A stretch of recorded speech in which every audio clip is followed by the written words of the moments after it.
Ser Historia, con Nacho Ares. Día especial y programa especial. Ser Historia se sigue haciendo desde casa. Seguimos firmes ante ese propósito, yo me quedo en casa. Y hoy, día del trabajo, 1 de mayo, queríamos ofrecer un programa volcado un poco a la historia de este día tan especial, ¿no?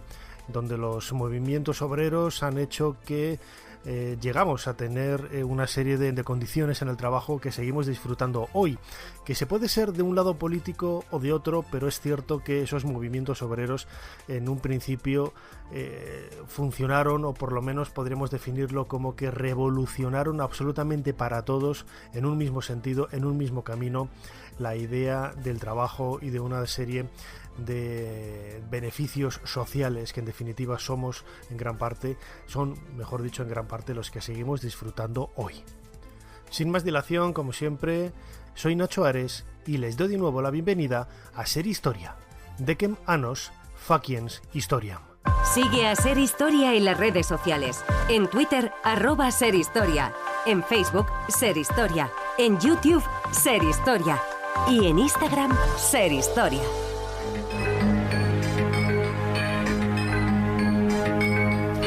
Feliz Día del Trabajo, habría que empezar diciendo esta mañana de 1 de mayo que vamos a dedicar en este programa especial de Ser Historia a intentar conocer la intrahistoria de este fenómeno social que surge a finales del siglo XIX y que viene protagonizada por el movimiento obrero, que en definitiva ha sido quien ha reivindicado una serie de derechos y de deberes que hoy en definitiva, como digo, son los que celebramos de alguna forma, aunque en los últimos tiempos la crisis, en los momentos de convulsión social y política que vivimos no solamente en España sino en el resto del mundo, lo hacen un tanto extraño, ¿no? Intentar reivindicar el trabajo cuando hay tanto desempleo, pues es, como digo, bastante complicado.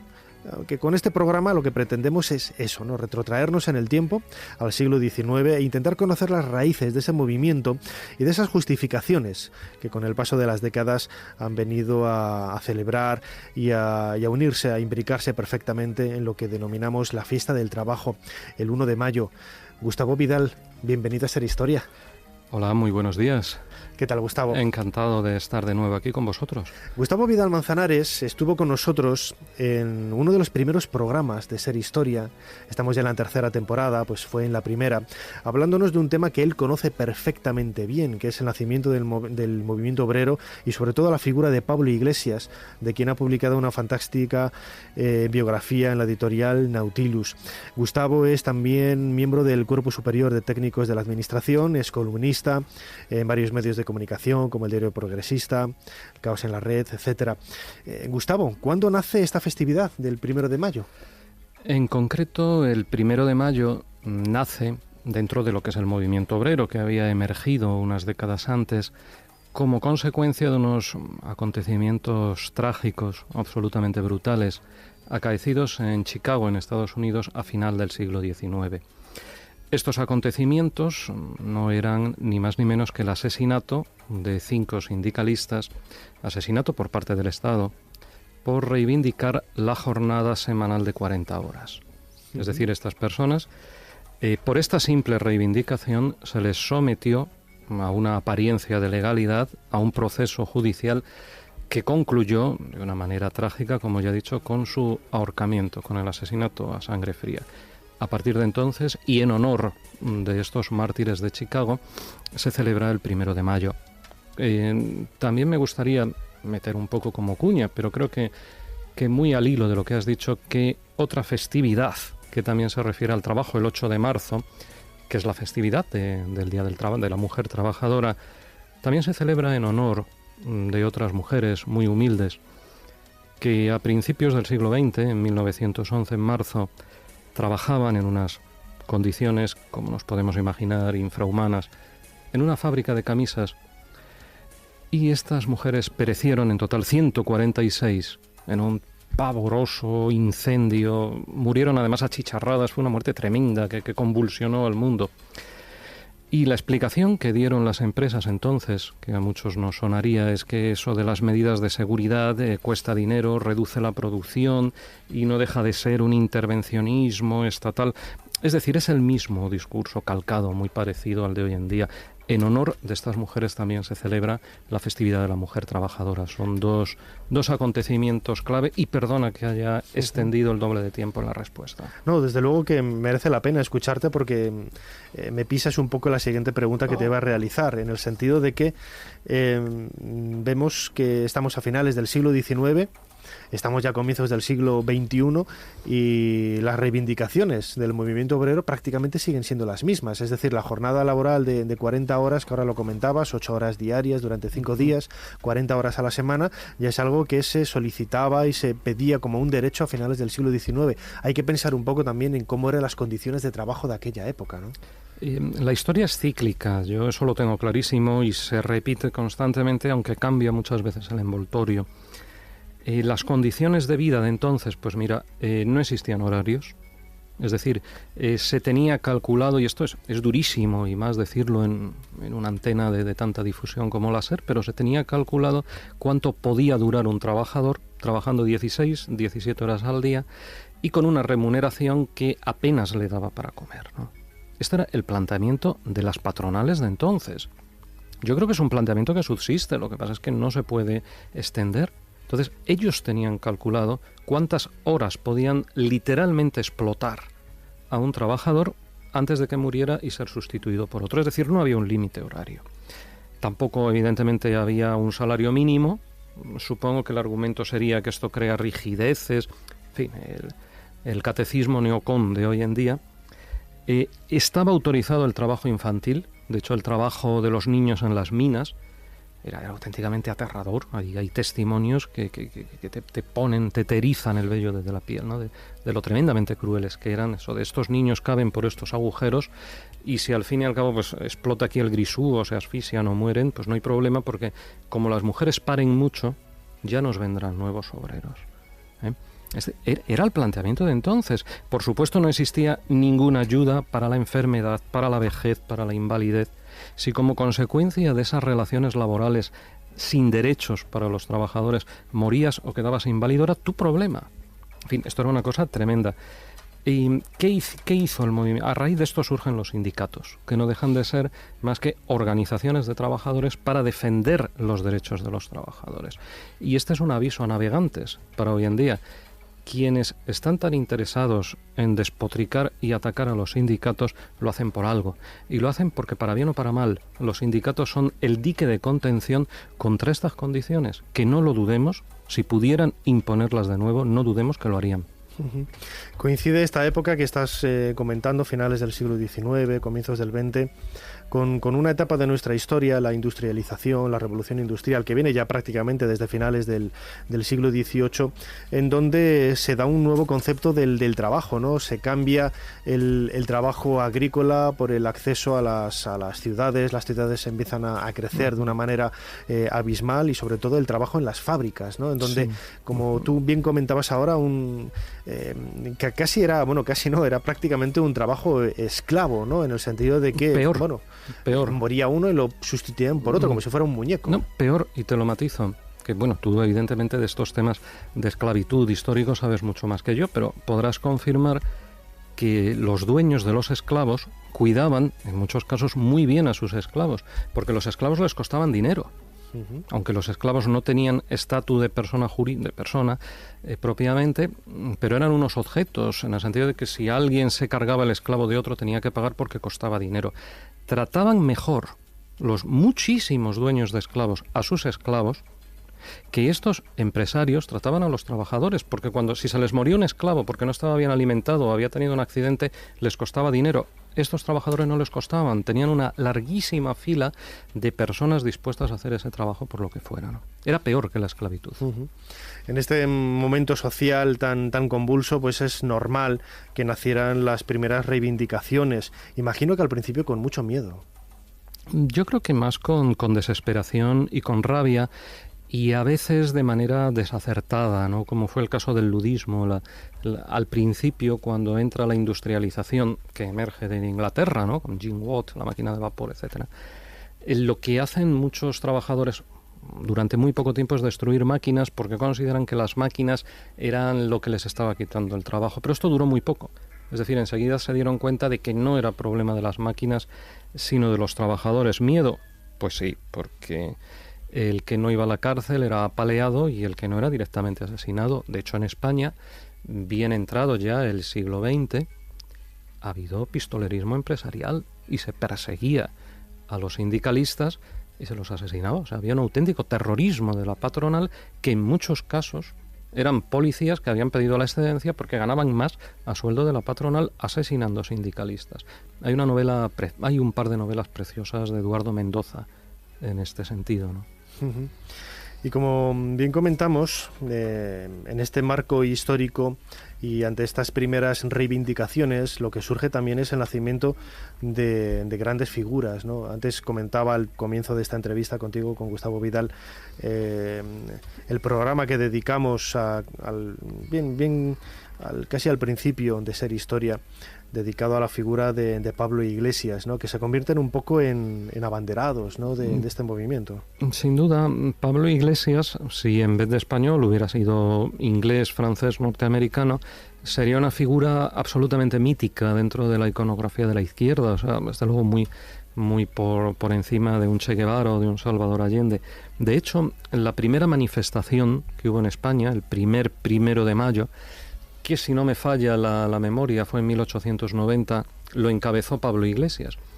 Aquella manifestación salió tan bien, fue tan positiva, que Pablo Iglesias le fue a entregar la nota de reivindicaciones al entonces presidente Sagasta, y Sagasta les felicitó, aunque claro, les dijo, hombre, la jornada de 8 horas no, porque eso afectaría la producción, bueno, los argumentos, el descanso semanal tampoco, porque los argumentos clásicos de siempre, ¿no? que se han demostrado que son mentira. Por si acaso salió tan bien que al año siguiente Cánovas lo prohibió la manifestación del 1 de mayo. Si te parece, vamos a escuchar una piecita, un pequeño reportaje de la sección Voces de la Historia que ha preparado nuestro compañero Fermín Agustí para conocer un poco más ese perfil biográfico de Largo Caballero. Esperando desde los otros frentes con no menos bravura a Fuerzas Armadas de la República. Francisco Largo Caballero nació en Madrid en 1869. Sindicalista y político marxista español, fue uno de los dirigentes del Partido Socialista y de la Unión General de Trabajadores. Durante la Segunda República fue ministro de Trabajo y presidente del Gobierno. Largo Caballero participó en la primera huelga de obreros de la construcción en 1890 y 4 años después se afilió al PSOE, siendo uno de los colaboradores de Pablo Iglesias, fundador del partido. En 1909 fue deportado por su campaña contra la guerra de Marruecos y participó en el comité que organizó la Huelga General Revolucionaria de 1917. Tras el fracaso de la huelga fue condenado a cadena perpetua e internado en el penal de Cartagena, hasta que fue puesto en libertad al resultar elegido diputado en las elecciones celebradas al año siguiente. En 1939, tras haber sido presidente del gobierno entre el 36 y el 37 y tras la derrota republicana en la Guerra Civil, Largo Caballero se exilia en Francia y en 1940, tras la ocupación de Francia por parte de la Alemania del nacionalsocialismo, es arrestado por las tropas de ocupación e internado en un campo de concentración. Fue puesto en libertad tras el fin de la Segunda Guerra Mundial y en 1946 muere en la capital gala. Su cuerpo es trasladado a Madrid en 1978 con la llegada de la democracia. Este año UGT crea la fundación que lleva su nombre. La obligación de defender también de la España que se bate no solo por su porvenir de pueblo libre, sino lo que podemos llamar Frente Mundial de la Libertad.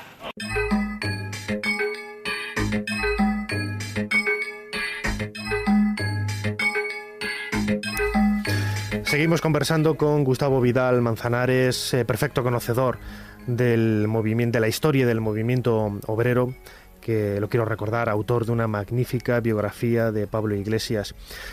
Gustavo, escuchábamos ahora la voz, el testimonio, el registro grabado de la figura de Largo Caballero, uno de esos pilares básicos de los movimientos de izquierda en la historia de España, que es un movimiento que, como comentábamos ahora fuera de micrófono, se ha seguido extendiendo a lo largo de la historia desde finales del 19 hasta nuestros días prácticamente. A lo largo del siglo XX ha desempeñado muy buenos momentos de la historia. Claro, lo que ocurre es que dentro del movimiento obrero español, en general del movimiento que reivindica derechos de los trabajadores, en España ha habido como dos brazos, que han sido el anarquismo y el socialismo, ¿no? El anarquismo es algo que después de la transición no tuvo un desarrollo, pero que yo interpreto, y es una interpretación mía, que siempre ha estado en el inconsciente colectivo y que el movimiento 15M, es una opinión mía, no deja de ser un primo hermano del anarquismo. No es la CNT, no es la AIT, no es la FAI, pero sí recupera ese movimiento asambleario, esa desconfianza de las instituciones. Es decir, yo interpreto el movimiento 15M, o sea, lo cuelo a la de refilón, como el movimiento libertario, ¿no? Como anarquistas, movimiento libertario. ¿Por qué? Pues porque además en España ha cuajado muchísimo el anarquismo. O sea, es algo sorprendente. No es que España sea la cuna, pero sí ha sido el país, creo entender, donde se han llevado a cabo más experimentos anarquistas, y además la CNT fue durante bastante tiempo el movimiento sindical, el sindicato más potente, ¿no? Uh-huh. Y con respecto al socialismo, bueno, es un socialismo que se ha ido descafeinando con el paso del tiempo hasta llegar a una socialdemocracia, al menos en el aspecto social, en el aspecto económico. Es muy difícil, por motivos que ya desbordan a este programa, pero las razones están ahí, y de que existan estos movimientos, ¿no? Y por una razón. Es total, rotunda y absolutamente falso, primero, que no haya otra alternativa que el neoliberalismo, y segundo, que todos estemos en el mismo barco. Esto es falso. Sin embargo, esto se repite machaconamente y la gente pues lo termina diciendo en bares por meter baza en conversaciones, pero es falso. Hay unos intereses contrapuestos. Uh-huh. ¿Qué ocurre en el siglo XIX, en el XX y en este? Que del trabajo se derivan unos bienes y unos servicios y una producción evaluable económicamente. Y una de las partes, en este caso serían las grandes patronales, pretenden llevarse muchísimo más de lo que les corresponde. ¿Cómo consiguen esos beneficios? Pues un poco con lo que decía Marx, la plusvalía, es decir, pagándote mucho menos de lo que te mereces a través, primero, de una enorme propaganda mediática y también de un desprestigio de los sindicatos. Yo aprovecho ya para decir que efectivamente los sindicatos legalmente reciben subvenciones, pero lo que no sabe mucha gente es que la COE recibe muchas más subvenciones que los sindicatos, con la diferencia de que el sindicato pretende aprovechar lo público y este tipo de organizaciones, pues digamos, acabar con ello, ¿no? Uh-huh. Otro aspecto que también pervive, desgraciadamente, es el aspecto de la corrupción en las relaciones laborales. Ahora mismo, otro dato que no se dice, a mí me parece estremecedor, que se corresponde también con datos similares, paralelos de aquella época, es el nivel de fraude a la hacienda pública por parte de las empresas. Según los técnicos del Ministerio de Hacienda, asciende, voy a decir una cifra que nadie se caiga de culo, a 90.000 millones de euros al año. 90.000 millones de euros al año de fraude empresarial. Que, hombre, en el caso del pequeño o mediano empresario lo puedo disculpar, pero es que más del 70% de ese fraude son grandes empresas. Son empresas amparadas por la COE. Es decir, aquí con ese volumen de fraude se cubrirían todos los recortes y requete recortes. Este paralelismo de enorme corrupción, en este caso fraude fiscal, como decía Donoso Cortés, corroe a España, ¿no? Y forma parte mucho de nuestra idiosincrasia, el enorme fraude empresarial que hay en España, a la vez que una campaña brutal contra los sindicatos, ¿no? La historia se repite, siempre ha sido así. Es cíclica, ¿no? Como decías tú al principio. Es cíclica, cambian las apariencias, no lo llames anarquista o no lo llames asamblea, llámalo acampada, no lo llames movimiento libertario, llámalo 15M, no lo llames socialismo, llámalo socialdemocracia, pero todo es cíclico. Bueno, tú sabes más historia que yo. Increíble el desarrollo del movimiento obrero, cuánto ha ayudado a la historia, cuántos beneficios hemos recibido de todo ello.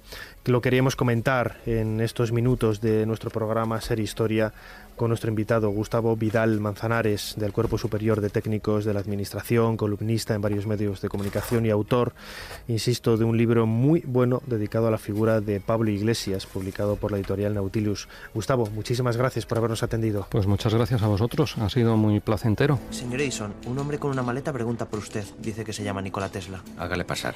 Tome asiento, por favor. Así que es usted Tesla, el serbio que viene de París. Sí, señor. Es un placer conocerle. Bachelor me habló de usted y viene con la maleta, como si acabara de llegar en el último barco. Pues en realidad sí, señor. Acabo de llegar de París. Ser Historia con Nacho Ares. Todo lo que quisiste saber de la historia, la madrugada del sábado al domingo en la cadena SER. Pasamos de página y los próximos minutos, hasta el final de nuestro programa de hoy, los vamos a dedicar a esa sección que cada pocas semanas nos trae nuestra compañera Cristina García, dedicada a la historia y el deporte y historia. En esta ocasión viajamos al año 1936 a Barcelona para conocer los Juegos Olímpicos que estuvieron a punto de celebrarse allí, esas Olimpiadas Populares. Se suele decir que los de Barcelona 92 fueron uno de los mejores juegos de la historia. Sin embargo, no todo el mundo conoce que la ciudad condal, 56 años antes, estuvo a punto de celebrar otros. No eran unas Olimpiadas tradicionales, sino que nacieron para hacer frente al fascismo imperante en Europa. Hablamos de las denominadas Olimpiadas Populares.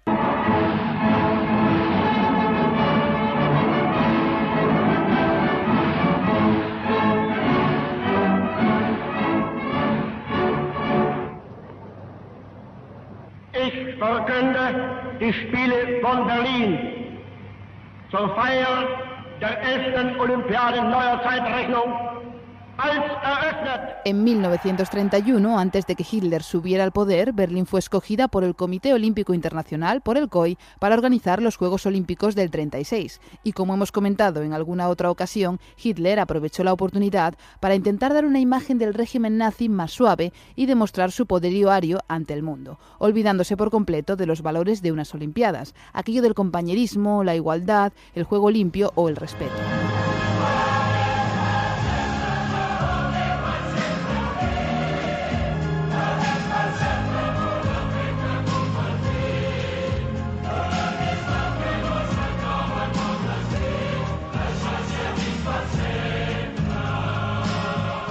Entonces, al ver que los nazis iban a ser los organizadores de las Olimpiadas, que podían ser de todo menos unas Olimpiadas, fueron muchos los países que estuvieron a punto de negarse a participar, entre ellos Estados Unidos y Francia, aunque al final sí que participaron. España, por su parte, solo mandó una delegación, la de hockey, las demás se negaron a ir.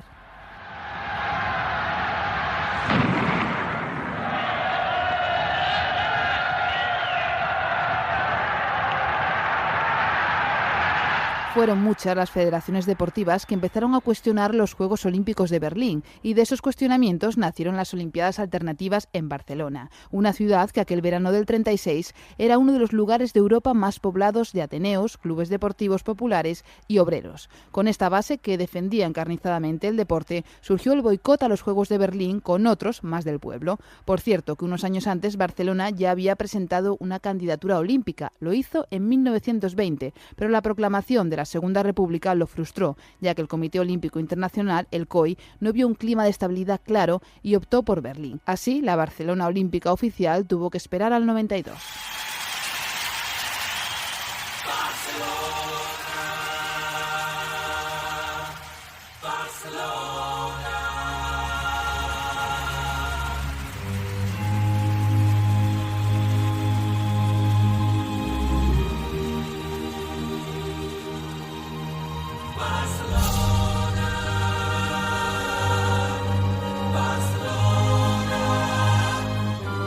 Pero volvamos al 36. Bajo este clima, la Olimpiada Popular se organizó gracias a los clubes deportivos y asociaciones populares catalanas, pero también hubo mucho apoyo del extranjero. Los gastos fueron a cargo del gobierno francés, del gobierno español y de la Generalitat de Cataluña. Iban a participar unos 6.000 atletas de 23 países. En las Olimpiadas de Berlín participaron poco más de 4.000 de 49 países. Llegaron atletas de países como Estados Unidos, Francia o Bélgica, y se permitió a las comunidades históricas participar también como países. Cataluña tenía una delegación propia y también Euskadi y Galicia. El programa previsto combinaba pruebas deportivas de élite con demostraciones de deporte popular y se formó un equipo integrado por deportistas judíos, por ejemplo, y las inscripciones femeninas eran muy altas, algo muy poco usual para la época. Finalmente se programaron competiciones en 19 modalidades deportivas, como el fútbol, el tenis, el baloncesto, el boxeo, el atletismo, la lucha, la pelota vasca o incluso el ajedrez.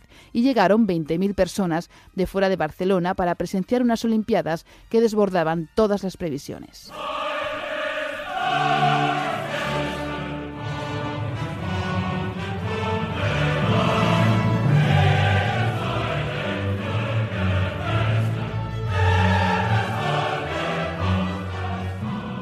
La competición iba a comenzar oficialmente el 22 de julio, aunque desde el 18 de julio ya había programadas actividades culturales y el 19 estaba prevista la inauguración en el estadio de Montjuïc. Sin embargo, el sueño olímpico antifascista se rompió de golpe por la sublevación militar del 18 de julio y la posterior guerra civil.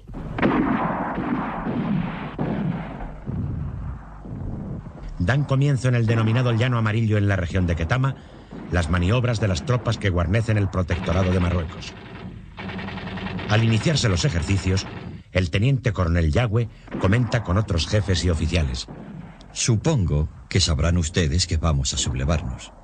Estas maniobras han de ser, por la voluntad y por la generosidad del ejército, el punto de arranque de la cruzada de salvación que España espera de nosotros. El 18 de julio del 36, los atletas se encontraban en el estadio de Montjuïc entrenando y ensayando sus actuaciones para el día siguiente, cuando una voz por megafonía les anunció que se había producido un sabotaje fascista en las instalaciones eléctricas y que no había luz. El hecho obligó a suspender los ensayos y al día siguiente ya no se celebraría ninguna inauguración. Se había previsto un gran desfile de los deportistas y de grupos folclóricos y un discurso del presidente de la Generalitat, Lluís Companys. Todo quedó suspendido.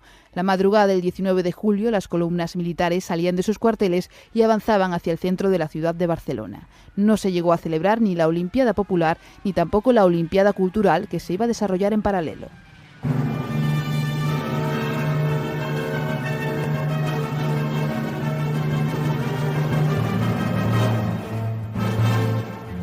A Pau Casals, el gran violonchelista, compositor y director de orquesta barcelonés, la noticia de la sublevación le llegó la tarde-noche del 18 de julio. Junto a su orquesta interpretaba la 9ª Sinfonía de Beethoven, que, como figuraba en el programa, habría de interpretar en el Teatro Griego de Montjuïc el día de la inauguración de los Juegos. Ante los acontecimientos que se desarrollaron y la anulación del concierto, Casals decidió continuar con el ensayo y expresó su deseo de volver a tocar de nuevo esta sinfonía cuando volviese la paz. Pero Pau Casals nunca más volvió a tocar en tierra española, tampoco lo hizo en Rusia, Alemania o Italia, en señal de lucha contra los totalitarismos y dictaduras. El exilio hizo que el compositor fuera mundialmente conocido y valorado. Así narraban en uno de los reportajes hechos por la Oficina de Información y Propaganda de la CNT los primeros días de la Guerra Civil en Barcelona. De las barriadas extremas de Barcelona van afluyendo al Paseo de Gracia para unirse a la caravana grupos de milicianos que enarbolan la intrépida bandera de la FAI. Al quedar suspendidas las Olimpiadas y estallar la guerra, muchos deportistas que iban a participar en los Juegos se fueron al frente, aunque nadie sabe con exactitud cuántos de esos 6.000 se incorporaron al Frente Popular. Y muchos de ellos después fueron al Frente de Aragón. La composición o la creación, ¿no?, de las brigadas internacionales un poco posterior, que una parte de esos participaron. Después se incorporaron en las llamadas brigadas internacionales, también parece ser cierto. Así lo explicaba el historiador Xavier Pujadas en la presentación de su libro La otra Olimpiada. Antes de acabar, un par de curiosidades sobre las Olimpiadas que nunca fueron. En este libro, el historiador explica a modo de anécdota que uno de los problemas logísticos que tuvo la preparación de esta cita olímpica fue conseguir 16.000 sábanas para los más de 20.000 visitantes que venían de otros países. En ese momento, Barcelona no estaba preparada turísticamente y algunos tuvieron que dormir en el mismo estadio.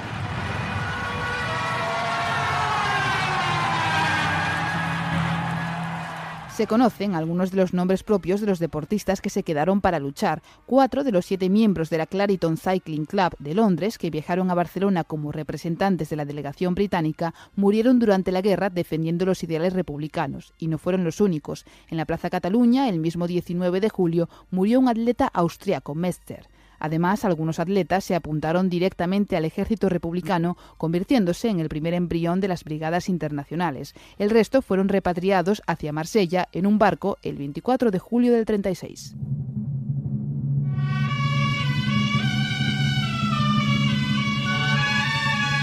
Abraceu-vos, homes, ara que un gran bes inflama els cels. Sota el cel blau, l'única paraula apropiada, un crit d'alegria, pau. Abrazaos, hombres, ahora que un gran beso inflama los cielos. Bajo el cielo azul, la única palabra apropiada, un grito de alegría, paz.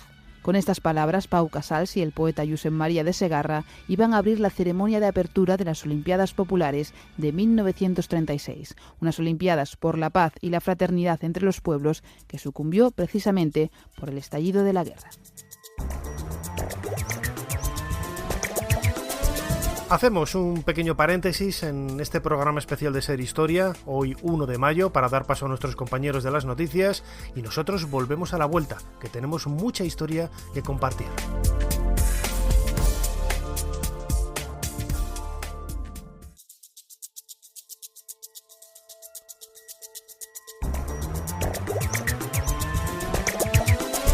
Estás escuchando Ser Historia en la cadena Ser con Nacho Ares.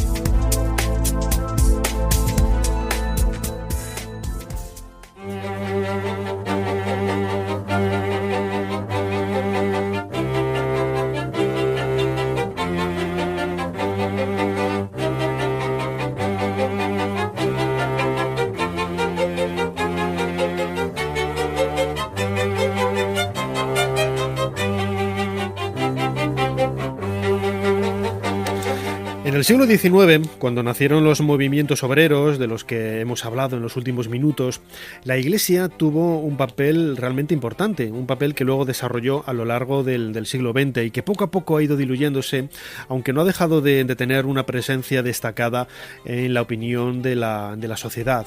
En estos días estamos viendo cómo, iba a decir se atreven, opinan sobre hechos, sobre leyes, sobre elementos que en teoría en una sociedad desacralizada como la nuestra, casi herética me atrevería a decir, pues ese tipo de reflexiones o de pensamientos quizás no tienen tanta cabida como lo tuvieron hace más de 100 años.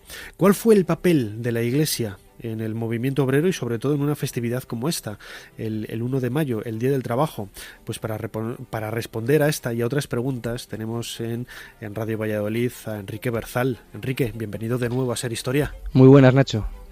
Enrique Berzal es profesor de la Universidad de Valladolid y colaborador del Norte de Castilla. Enrique, ¿cuál ha sido el papel de la Iglesia en esta fecha, en el 1 de mayo? Como bien has dicho, un papel relevante en el siglo XIX, pero podríamos decir que en el lado negativo. La Iglesia católica, acogió el liberalismo ya como una amenaza a su poder temporal, que también lo ha señalado, y el movimiento obrero pues como una doble amenaza, como una vuelta de tuerca contra sus intereses temporales. De hecho, desde un primer momento, no solo el movimiento obrero se definía en gran medida como anticlerical, sino que la Iglesia acoge esa eclosión del sindicalismo de clase como una amenaza a sus propios intereses que hay que combatir. Y la Iglesia, de hecho, se va a prestar a combatir al sindicalismo de clase con su propio sindicalismo, con el sindicalismo católico. Sin embargo, imagino que hemos estado en los minutos anteriores del programa hablando un poco de ese panorama, de ese escenario de las novelas de Charles Dickens, de pobreza, de condiciones de vida realmente paupérrimas en muchos obreros. ¿La Iglesia qué decía en torno a todo esto? La Iglesia aportaba una solución a esa pobreza que estaba basada estrictamente, estamos hablando del siglo XIX, en el siglo XX ocurrirá otras cosas, basada en la caridad. En cierto modo, la ideología que la Iglesia proyectaba en la sociedad era una ideología estática, es decir, los pobres nacen pobres porque Dios quiere que sean pobres, y por lo tanto la única solución para remediar la situación es ejercer la caridad con ellos, para que no se mueran, y sobre todo una caridad que tenga un ribete eclesiástico. Por eso, entre los obreros, y entre los obreros concienciados, los que se dirían obreros con conciencia de clase, la Iglesia era percibida, el párroco de turno, el obispo de turno, como un elemento más de esa sociedad que le estaba avasallando, que le estaba atropellando y que le estaba oprimiendo, como una parte más de esa burguesía y cómplice del capitalismo. Claro, hay que pensar que el antiguo régimen ha quedado atrás hacía relativamente poco, claro. Es decir, la estructura social en nobleza, clero y campesinado, podríamos definirlo así, pues cambió quizás los nombres de las etiquetas de esos estratos sociales, pero las diferencias entre unas y otras se mantuvieron. La nobleza quizás desapareció, pero fue sustituida por la burguesía, y en cambio la Iglesia, con todo su poder, con todo su boato, y sobre todo con esa ostentación económica que siempre ha rodeado precisamente a ese boato, quizás no fue visto con buenos ojos por los movimientos obreros, ¿no? Y además la revolución liberal en algunos países como en España, que no tan radical como en Francia, la nobleza se asimiló a la burguesía se asimiló a la nobleza. Hubo finalmente un pacto con la Iglesia, porque es verdad que la revolución liberal se lleva en un primer momento en contra también de los intereses materiales de la Iglesia, todo el proceso de desamortización, pero, por ejemplo, en España se llega a un pacto entre Iglesia y burguesía, que es la que configura un liberalismo muy singular, muy peculiar, y lo que configura esa visión, o la que refuerza esa visión del obrero industrial, confinado, como bien ha señalado, a una vida de miseria, sobre todo a principios del siglo XIX. No hay que olvidar que el liberalismo que se implanta es un liberalismo descarnado desde el punto de vista social, con un darwinismo social muy, muy fuerte, y en el cual pues los obreros son la parte más débil. Y esos obreros, en efecto, sí que ven a la Iglesia como un aliado del poderoso. También hay que decir otra cosa: la Iglesia, como bien ha señalado al principio, siempre ha mantenido, hasta el Vaticano II, una tensión con el poder político, en el sentido de que pretendía recristianizar la sociedad. Es decir, pretendía seguir predominando en la estructura social económica. Y para eso se tenía que atraer a los obreros. A finales del siglo XIX, hablando de este tema del 1 de mayo y del mundo del trabajo, León XIII lleva a cabo una ingente labor para aproximar la Iglesia al movimiento obrero, a través de obras sociales que no sean única y exclusivamente caritativas, sino que también puedan ser reivindicativas. Es el origen del catolicismo social, que luego cuajará en los sindicatos católicos, que son unos sindicatos que quieren hacer frente al sindicalismo de clase, y donde el sindicalismo de clase habla de enfrentamiento entre ricos y pobres, el sindicalismo católico habla de colaboración, dentro también de cierta reivindicación social. Claro, te has adelantado un poco a lo que te iba a preguntar ahora, porque imagino que la Iglesia tendría vista, podríamos definirlo así, para ver pues un escenario propicio para captar socios, ¿no? Podríamos decir, frivolizando un poco los términos, ¿no? Gente en unas condiciones sociales realmente paupérrimas.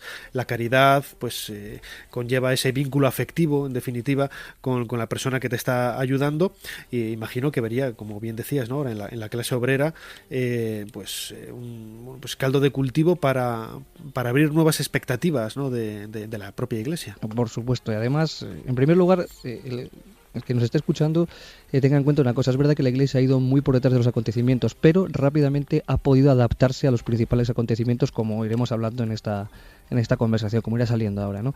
Pero como bien dices, la idea de la Iglesia era de restaurar los viejos gremios, la vieja sociedad gremial, en el que los obreros, los trabajadores estaban unidos en torno a una idea cooperativa, con la religión como fundamento. Eso lo intenta volver a restaurar en el siglo XIX, y entonces que vuelvan a la Iglesia, al redil de la Iglesia, aquellos que se están marchando, que son los obreros de clase anticlericales. Y para eso lo que hace es, a través de, como digo, de León XIII, y a través de las diferentes parroquias y de las diferentes iglesias, reforzar el movimiento social católico a través de unos sindicatos que van a actuar en el entramado industrial, pero también en el campo. Es muy importante en el campo. Por ejemplo, en España y en Castilla la Vieja, entonces Castilla la Vieja y León, los sindicatos católicos empiezan a ser muy, muy fuertes en el mundo obrero, en el mundo ferroviario, pero también en el campo, con la ideología de crear pequeños propietarios que, a la vez que defienden sus intereses, se van instruyendo en la religión católica y van formando parte de esa masa católica a la que hay que reconquistar, y que a su vez pueda reconquistar a otros compañeros de trabajo y hacer frente a la labor disolvente, así se decía, del sindicalismo de clase, del sindicalismo marxista y del anarquismo.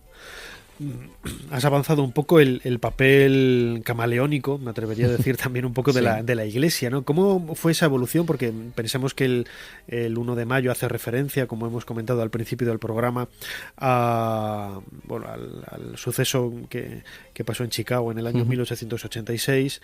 La Iglesia, ¿cómo se adaptó a estos nuevos movimientos, luego ya sobre todo a lo largo del siglo XX, ¿no? Un siglo mucho más convulso, con dos grandes guerras mundiales, en donde ya la estructura de la sociedad va cambiando realmente, ¿no? Me atrevería a decir que hay tres fases, ¿no? Una primera fase de rechazo frontal al 1 de mayo y a lo que representaba el 1 de mayo. El otro día, repasando algunas publicaciones de la época, por ejemplo, un periódico como El Siglo Futuro decía que el 1 de mayo, que la celebración y manifestación del 1 de mayo era una labor del demonio. o la revista católica de Ciencias Sociales decía que el 1 de mayo era tan agresivo contra la Iglesia que llamaba a todos los obreros cristianos a rezar para que no se materializasen los ideales de los obreros manifestados. Por lo tanto, hay una primera fase de rechazo frontal a esa manifestación obrera de clase. Hay una segunda fase, ya bien entrado el siglo XX, ya en los años 50, en la que se lleva a cabo una reacción por parte de la Iglesia, en particular por parte del Papa Pío XII. En el año 1955 instaura la festividad religiosa de San José Artesano.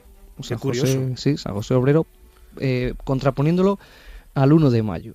Mientras que los obreros anticlericales o apartados de la Iglesia reivindican su día de trabajo de clase, los obreros católicos vamos a reivindicar también nuestro propio día del trabajo, que es el día de San José Artesano, y se instaura el 1 de mayo. Y frente al marxismo y al socialismo que dice obreros del mundo uníos, nosotros decimos obreros católicos del mundo uníos en Cristo. Y esa es la instauración de la fiesta de San José Artesano, en 1955. Cada uno barriendo para casa, ¿no? Y además con unas manifestaciones bastante impactantes. Al año siguiente, en el año 1956, el entonces cardenal Montini, que será posteriormente Pablo VI, organiza para el 1 de mayo en Milán, en la Piazza del Duomo, una manifestación de obreros católicos impresionante. Y acuden representaciones de todos los países, queriendo así evidenciar que la fuerza del obrerismo católico es tan fuerte, puede ser tan fuerte como la del obrerismo anticatólico o la del obrerismo de clase. Uh-huh. Ya para ir acabando, Enrique, tenemos apenas un par de minutos.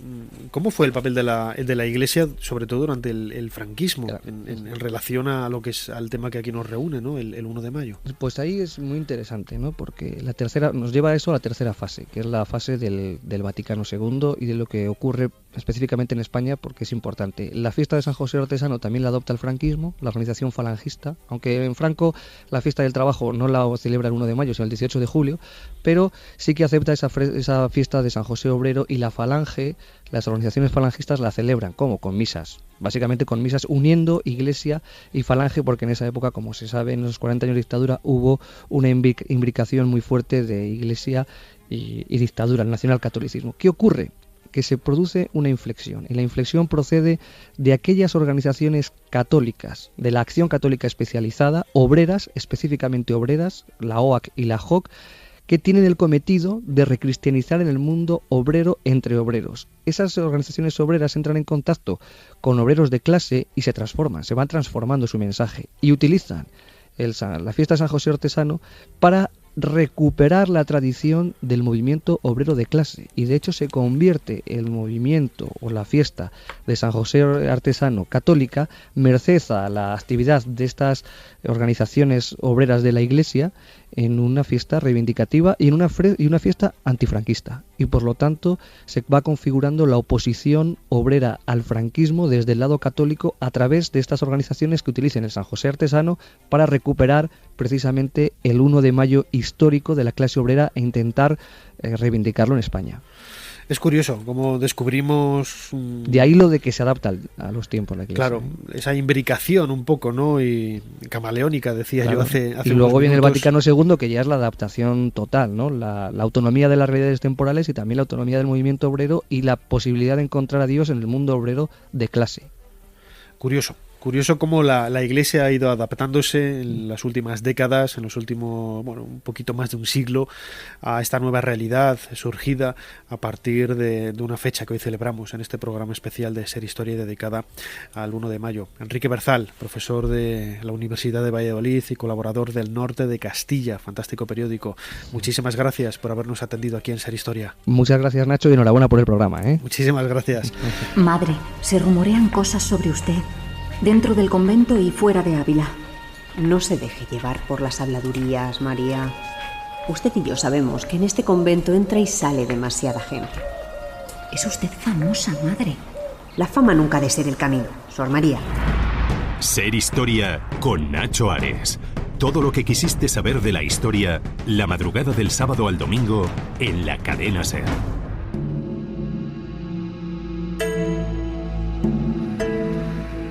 La huelga, el derecho de la huelga, lo vemos en la actualidad como algo novedoso, como algo original, como algo convulso, como algo transgresor. Sin embargo, esta búsqueda de justificar, o por lo menos de pedir los derechos de los trabajadores, no es algo nuevo. Surge hace más de o casi 3.000 años en el antiguo Egipto. Y eso es una curiosidad, una anécdota que está perfectamente documentada por la historia y que queremos abordar en los próximos minutos con José Miguel Parra, egiptólogo. José Miguel, bienvenido de nuevo. Estuviste hace 2 días con nosotros y sí, es un placer. Ya sabemos que nos encanta venir. ¿Cómo era el trabajo en el antiguo Egipto? Pues era fastidiado, ¿para qué nos vamos a negar? Porque trabajar la tierra era fastidiado, trabajar construyendo una pirámide era fastidiado, trabajar picando piedra para excavar una tumba en el Valle de los Reyes era fastidiado, pero hay que reconocer que algunos trabajadores en el antiguo Egipto eran privilegiados, los que trabajaban para el faraón construyendo su pirámide o excavando su tumba en el Valle de los Reyes tenían una ventaja, o varias. En primer lugar, ellos recibían un suplemento alimenticio. Estamos hablando ahora de los constructores de las pirámides. Un suplemento alimenticio a base de proteínas, de carne, de pescado, que el resto de la población no recibía. El resto de la población veía la carne pasear en forma de vacas por el campo. No, la comían en muy pocas ocasiones. Entonces, no solamente eso, sino que además sabemos por los estudios paleopatológicos que se han hecho en los muertos encontrados en el cementerio de los constructores allí en Giza, que además tenían seguridad social, por así decirlo. Es una explicación un poco pedestre, pero es un modo de explicarlo para que la gente lo entienda. Porque tenían cuidados médicos. Se han encontrado muchos huesos rotos, huesos que estaban perfectamente luego alineados, perfectamente luego curados, sanados, soldados, y que permitían luego al trabajador seguir trabajando. Pero lo más interesante de eso es que se han encontrado un par de ejemplos en los que hay un señor al que le han amputado un miembro, y ese miembro no solamente se lo han amputado perfectamente, sino que luego además le ha permitido seguir viviendo cerca de 20 años, lo cual nos indica que si una cura de un brazo roto lo puede hacer alguien que tenga algo de experiencia en ese campo, una amputación ya es algo como más conocimiento médico, y bueno, nos indica que los trabajadores del faraón estaban vigilados por el faraón para que cumplieran su tarea, ¿no? Pero la cosa curioso es que vamos a hablarnos ya del Reino Nuevo, estamos hablando de trabajadores de Deir el-Medina, que es donde vivían los que construían o excavaban las tumbas del Valle de los Reyes, que en un momento dado, estamos hablando del reinado de Ramsés III, hay alguien, funcionarios corruptos, es algo que también nos suena de la actualidad. No hay nada nuevo. No hay nada nuevo bajo el sol. Que de repente se están quedando, interceptando los envíos de grano con los cuales el faraón pagaba su trabajo. Y en un momento dado levantan una queja al visir, el visir no les hace demasiado caso, y ellos deciden que ya está bien, que están pasando hambre, que hace 1 mes y medio que no reciben sus raciones, que tienen hijos que alimentar, que la gente se está muriendo de hambre y que tienen que hacer algo. Y lo que hacen es ponerse en huelga. Deciden salir del recinto donde vivían, irse a alguno de los templos de los millones de años, que es como se llamaban los templos funerarios de los faraones en esa época, y deciden plantarse allí y hacer ruido hasta que alguien les pague sus raciones. Cosa que consiguen, por cierto. Estamos hablando más o menos del año 1000 antes de nuestra era. Aproximadamente. Algo más 1100 o algo así. Grosso modo, por redondear. Y estamos hablando de una pequeña aldea de trabajadores. Es cierto que son trabajadores pues con ciertas ventajas, ¿no? Con ciertas prerrogativas, precisamente por lo que comentabas ahora, ¿no? Al estar vinculados al trabajo del faraón. Estamos en la zona de Luxor, al sur del país, y estos obreros al ver que no reciben su salario, lo que hoy denominaríamos su paga, pues deciden ponerse en huelga, y literalmente lo que hacen es sentarse, hacer una sentada. Efectivamente, no solamente hacen eso, sino que además, como después de recibir un primer pago que no llega a cubrir sus necesidades, siguen sin recibir todo lo que les falta, deciden otra cosa, que es ocupar su lugar de trabajo, y deciden irse al Valle de los Reyes y sentarse allí y pasarse allí la noche hasta que alguien les hace caso. En este caso es el visir, que pasa por allí, que se estaba haciendo un poco el longuis. Lo más curioso es que le escribían al visir porque el visir había sido trabajador en Deir el-Medina y había ascendido en el rango hasta convertirse en el visir es como un gobernador. Efectivamente, el primer ministro, por así decirlo, del gobierno del faraón. Y bueno, pues le dice que, oye, que ya está bien, no os paséis, que me estáis haciendo quedar mal, aquí tenéis parte de las raciones, pero os las doy porque yo soy bueno y magnánimo. Y ellos se enfadan y dicen, no es que seas bueno y magnánimo, sino nos lo tienes que dar porque es lo nuestro. En uno de los textos que se conservan, porque se conservan estas cartas que os he dicho, se conservan el documento, ¿no? Entonces hablan de que hay alguien que les está reteniendo los pagos. Pero no solamente eso, sino que cuando les llegan esos pagos no es de cebada de calidad, sino que son lo que se puede considerar basura. Entonces, no es que el Estado careciera de los recursos para pagar a sus trabajadores, sino que había un funcionario corrupto que se estaba quedando con esos beneficios, ¿no? Entonces, decidieron ponerse en huelga. No es la única vez. Digamos que ese problema al cabo de varios meses se consiguió solucionar, pero en el reinado de Ramsés IV, el hijo de Ramsés III, pues sucedió lo mismo y se volvieron a poner en huelga y consiguieron otra vez que le pagaran los atrasos. Lo interesante es que ellos tenían esta capacidad para hacer presión, porque como estaban construyendo la tumba del faraón, el faraón la necesitaba para vivir en el más allá y tener vida eterna. Entonces ellos tenían, digamos, capacidad para decirle al faraón, cuidado, tenemos algo con lo cual podemos desequilibrar la balanza, entonces más vale que nos pagues, porque si no te quedas sin tumba, y si quedas sin tumba te quedas sin vida eterna. Claro, eran trabajadores cualificados, ¿no? En muchas ocasiones tenemos la idea y pensamos que en Egipto todos los trabajos eran realizados por esclavos, quizás un poco condicionados por esa idea ingenua de la arqueología del siglo XIX, que bebía de fuentes bíblicas más que de fuentes arqueológicas. Sin embargo, en el caso de la huelga de Deir el Medina durante el reinado de Ramsés III, estamos hablando de obreros cualificados que, en definitiva, ellos sabían la ventaja que tenían a la hora de realizar la huelga, porque conocían que no podrían ser sustituidos por otros. Efectivamente, tenemos que tener en cuenta que si solamente el 1% de la población egipcia sabía leer y escribir, en Deir el Medina a lo mejor el 40 o el 50% de la población sabía leer y escribir, es decir, estamos hablando de artesanos cualificados, muy, muy cualificados. Entonces, eso les permite además conocer qué recursos pueden movilizar para intentar conseguir lo que por derecho es suyo. Entonces, ellos escriben cartas, se ponen en contacto, vuelven a escribir, no les hacen caso y entonces deciden tomar cartas en el asunto y ponerse en huelga, la primera que se conoce. Y cuando hablamos de obreros, de trabajadores cualificados, ¿qué tipo de trabajos realizaban? Bueno, la división del trabajo en el Antiguo Egipto estaba organizada, mejor dicho, siguiendo un método bastante náutico. Entonces, hablan de tripulaciones y hablan de la tripulación del babor y tripulación de estribor. Entonces, había dos grupos y esos dos grupos se encargaban de realizar las tareas. El sistema para picar era sencillo, era picar como si fueran una mina, luego buscando una veta de calidad en la piedra que fuera suficientemente fuerte como para sustentar todo ese hueco, ¿no?, en la montaña. Después se tallaba la roca, se dejaba más o menos lisa, se cubría con una capa de barro, y ese barro se cubría con una capa de blanco, no demasiado espesa, y sobre eso el primer dibujante trazaba los dibujos atendiendo a las órdenes de alguien que sabía más que él. Y cuando eso estaba realizado, venía el maestro y con negro corregía los perfiles. Esos perfiles se rellenaban con pintura ya espesa, y cuando ya está todo hecho, se pintaban los fondos de blanco. Cuando era un relieve de piedra en vez de pintura, lo que se hacía era primero empezar a desbastar el perfil exterior de las figuras y luego tallarlas, y luego el proceso de pintado era el mismo. Desde luego, a la aldea de Deir el Medina, con esos obreros que pusieron en jaque, fueron capaces de poner en jaque al faraón Ramsés III hace poquito más de 3.000 años, con la primera huelga de la historia. José Miguel Parra, egiptólogo, bienvenido una vez más y muchísimas gracias por habernos atendido aquí, como siempre, en Historia.